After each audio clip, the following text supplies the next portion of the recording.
How much views did that last stupid guy get? Holy crap, time for a sequel! Ah, yes. New Lumos, the actual hardest world in Miitopia. I know I said that for Karkaton, but I said that for the main game. This is the entire game. I know this game is easy, but I mean, the last guy did well, so I'm assuming many, unless y'all were pros, that were interested in what I had to say, which is actually probably what happened. Whatever, let's get started. Before we even get started into actual New Lumos, I think it's important to complete Gyarados Isle first. I know how flashy and exciting this new world is, but going straight into it isn't a good idea. Gyarados will give you some nice solid levels to prepare for New Lumos, and you'll fly past District 1 really easily. You should also have a good team. You need one damaged healer, like Warrior or Mage or Scientist, and also one healer, like Cleric, Chef, or Flower. Besides that, you can mostly get by with having whatever the hell you want for the other two Mias, but let's actually move on to the real world. District 1 is relatively simple, just be careful of the last gauntlet right before the boss. Remember to heal and use Sprinkle strategically, you can't use that stuff early on, just wait until the last two fights. Because remember, there's 5 back-to-back fights. That's probably going to be the only normal level I talk about, some can be challenging, so just keep an eye out for those. Now let's actually talk about the boss, King Cow. He has 2 attacks, being the AoE spikes and the single target hammer. And honestly, this should come as no challenge whatsoever. It doesn't matter if you have a magic or physical team, this is incredibly easy. And I can't really give advice to something so easy. For the next boss, at the end of District 2, we have the Cow King. Now this guy is actually challenging, and I can actually give some goddamn advice here. Cow King has 3 attacks, his single target hit, his powerful AoE attack, and summoning a robot. These robots are not too much of a concern, you should still have your full attention on Cow King because of that stupid ass AoE attack. However, the robots can be a pain though, so just be careful and remember for targeting, put the more frail me in the safe spot and either shield or tank with the other less frail me. This is quite easy, but definitely harder than King Cow. Now, the next boss is the Frog Queen and Frog King of District 3. This is a nice relief if you struggle with the Cow King. This fight is only just a what-if situation if you fought 2 stronger red frogs at the same time. They both have the same attacks, that splash jump that hits 3 or 2 Miis, a breath, and that big stink breath attack once their breath is at full. There is hardly any difference between these two besides the Queen having more HP and the King having more attack. I feel that there's no need to target one in specific, but if you want, you can target the Frog King in specific because of the higher attack. This is like King Cow in the sense that it's pretty dang easy, just be careful once they're at full breath because the same breath can hurt. Now, the next boss is the Dragon Lord of District 4. This is just a harder dragon if you remember from Karkaton having nearly the exact same attacks with the same shriek that can give the same status, and the AoE move this time being tornadoes instead of fire breath. Like I said for the one in Karkaton, the status isn't that bad and shouldn't affect the fight too much.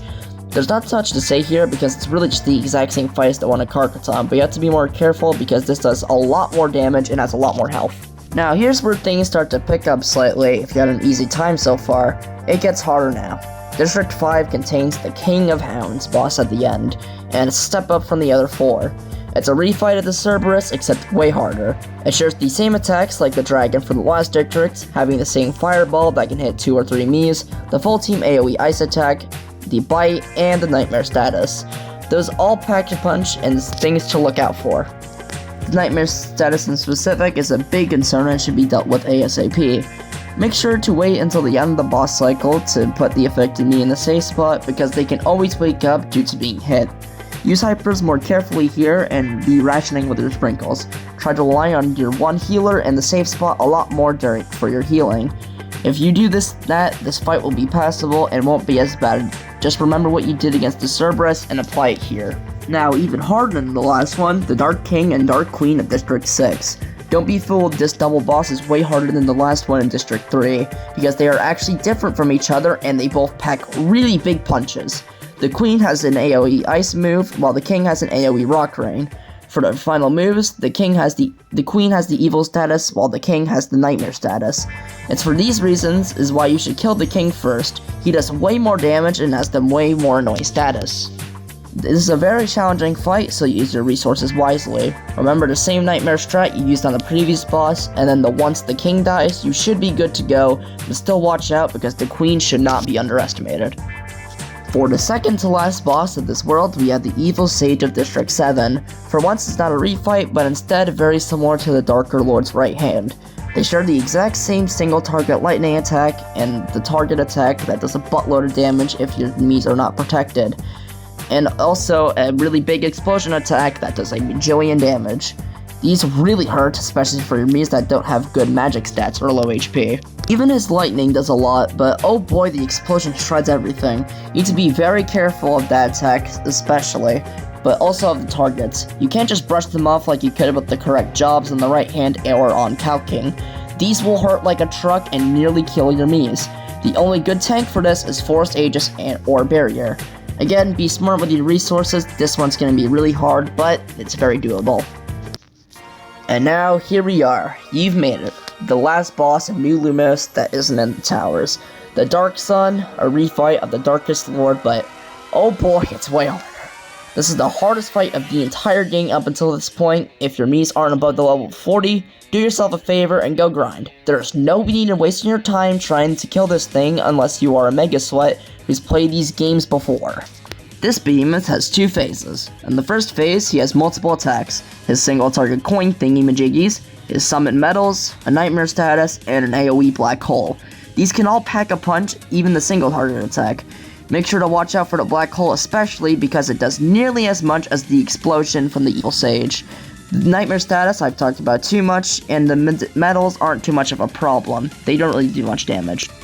Because of that, make sure to set priority on the boss, so this way your stupid AI mates don't keep hitting the medals instead. You should focus on the Dark Sun, but use AoE moves to get rid of the medals to make him waste turns. Hypers are best used during this phase, and you'll see why soon.